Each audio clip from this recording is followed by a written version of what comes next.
And the idea is just to roll, but go for it. We'll go for it. I'm Corey Gavitt from TGR, and I'm here with Dashlong. How's it going, Dashel? Doing good. So here we are on the couch, and Dashel, why don't you give us a little rundown on how you started skiing? I fell in love with it young, and ever since I can remember, I was wanting to go to the hill. My mom worked at the ski resort when I was young, and I would just get a ride with her whenever I didn't have to go to school. I was there every weekend, just skiing. My mom used to tell me that I'd be the first kid on the lift and the last one off. Nice. And I was, just been way into it my whole life, and just something that I've always done and always really loved. Where did you grow up? I grew up in Lake Tahoe, California, and grew up skiing at Alpine Meadows in Squaw. What's one time in your life that you can look back and say, wow, that was a huge moment in my life that took me down a different path?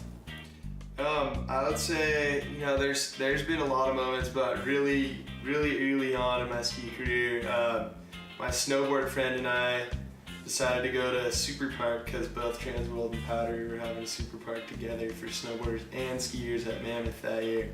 So we got our friend's mom to drive us down there, and we were like, we're getting in. We're gonna be in Super Park. Like, nobody's holding us back.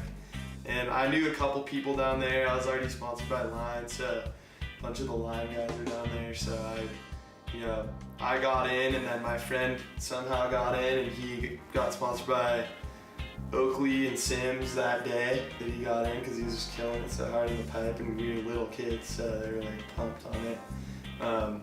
And I would say that for sure that was when I met a bunch of filmers on that trip, and ended up seeing them again in Mount Hood the next summer when I was up there shooting with Line. But I would say that was definitely a start to being on the circuit in the free skiing world, and that was when I was only 14. So talk about learning by watching other people.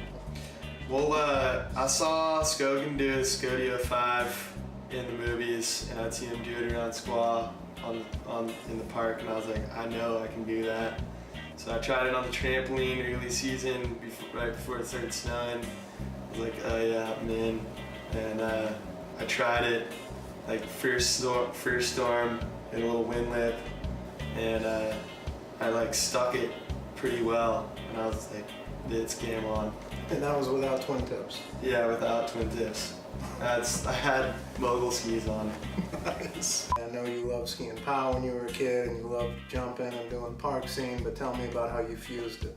Well, I would say, yeah, it was a natural move, because I was growing up at Squaw, that was what everyone was all about. It was like, that was the day that you didn't have to go to training on the freestyle team because everyone was just out skiing POW. But I would say for sure it had a lot to do with me really being influenced by snowboarding and watching snowboard movies.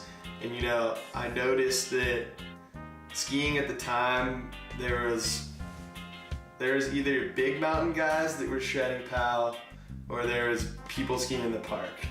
And there wasn't really people hitting backcountry kickers and doing tricks off cliffs and that stuff, but there were people doing that on snowboards.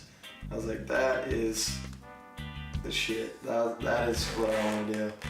And so that was when I was like, we need to take this from the park and go into the backcountry.